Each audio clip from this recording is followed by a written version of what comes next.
สบายดีพ่อแม่พี่น้องป้องปรายเบิดซุคนเนาะ FC ทางช่องบ่ภูมิ Channel เนาะวันนี้บ่ภูมิก็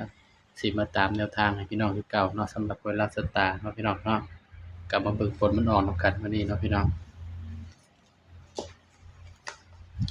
มื้อนี้ก็ถือว่าหลุดเนาะพี่น้องเนาะให้เด่น5กับ6บ่พี่น้อง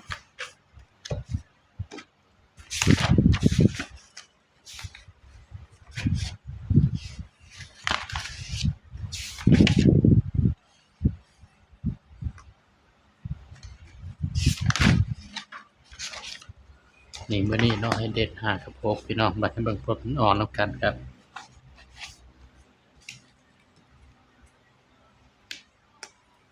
สำหรับผลมันออกเด้อพี่น้อง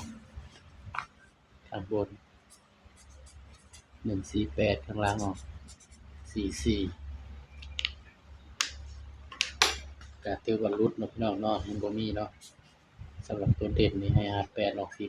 48ถือว่าหลุดพี่น้องกลับไปตามกันต่อเลยครับบัดนี้ของงวดวันที่25เนาะพี่น้องเนาะตามกันต่อเลยครับสำหรับเวลาสตาร์งวดวันที่25พฤษภาคมเด้อพี่น้อง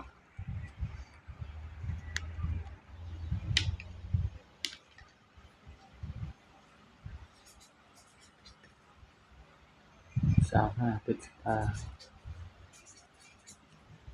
แม่นสิออกเบิดบ่พี่น้องหวยลาวตาเด้อพี่น้องเด้อ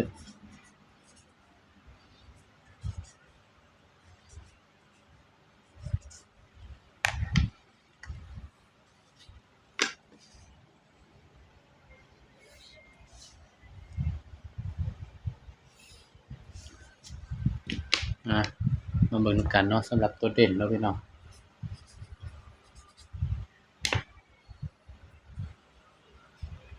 บ่ปูแม่นเด่น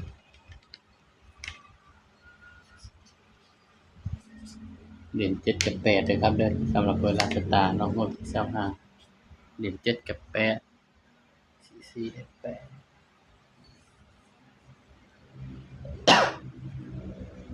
กลับมาจับคู่นำกันเด้อพี่น้อง48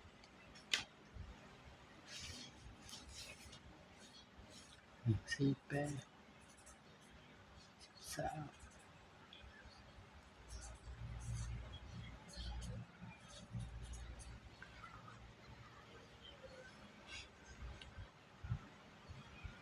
จับคู่นำกันเลยครับบัดนี้บางเทื่อบ่ปูจับให้มันก็บ่เข้าเด้อพี่น้องเด้อสายรูดสายวิ่งก็ไปรูดไปวิ่งเด้อครับเด้อ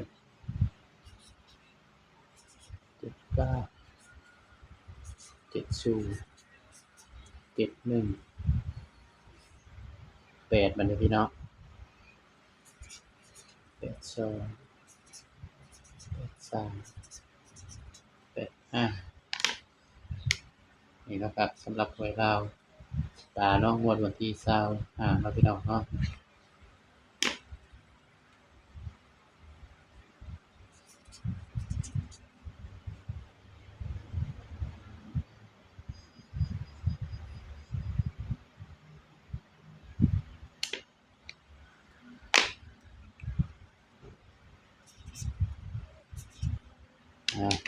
สำหรับเด่นเนาะให้เด่น7เด้อพี่น้องเด้อสำหรับตัวเด่นเนาะบ่ปูให้เด่นที่7เนาะพี่น้องเนาะไผมักก็แคปหน้าจอไปเป็นแนวทางเด้อครับเด้อสำหรับแนวทางเปิดรับสตางค์ครับเนาะงวดวันที่25พฤษภาคมเนาะพี่น้อง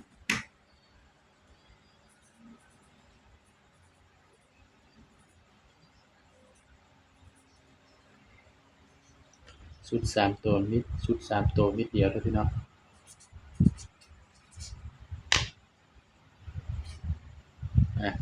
สำหรับคลิปนี้เนาะบ่ปูก็ฝากไว้เพียงเท่านี้นะพี่น้องเนาะอย่าลืมกดไลค์กดแชร์กดติดตามช่องบ่ปู Channel ด้วยนะครับเด้อสบายดีครับ